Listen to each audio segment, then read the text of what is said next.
নমস্কাৰ বন্ধুসকল, মই আজি আহি পাইছোঁ ত্ৰিপুৰা সুন্দৰী টেম্পল।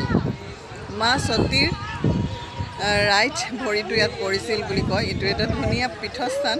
কামাখ্যা যেনেকৈ আমাৰ পীঠস্থান অসমৰ, তেনেকৈ ত্ৰিপুৰাৰ পীঠস্থান হৈছে ত্ৰিপুৰা সুন্দৰী মন্দিৰ।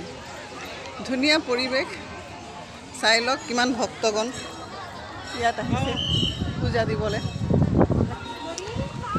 চাৰিওফালে একদম ভক্তৰ সমাগম কৰি আছে।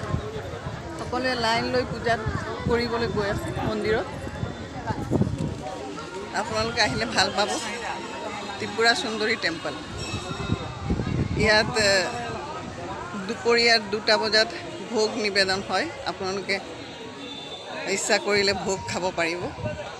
কুপন দি কেনে টিকেট কুপন সৈতে ল'ব লাগে। ভোগ টকা 200 টকা 100 টকা যোনে যেনেকৈ পাৰে দিলে ভোগ পোৱা যায়। কিমান ধুনীয়া চক মন্দিৰটো, মা ত্ৰিপুৰা সুন্দৰী টেম্পল। ধুনীয়া পৰিৱেশ, শান্ত পৰিৱেশ। চবেই আহিছে চাবলৈ। চব ভিউটো কিমান ভাল লাগিছে।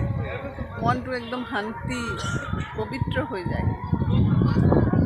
সকলোৱে আহি ইয়াত আশীৰ্বাদ লৈ যাব। ত্ৰিপুৰা সুন্দৰী টেম্পল। জয় মা ত্ৰিপুৰা সুন্দৰী। Thank U.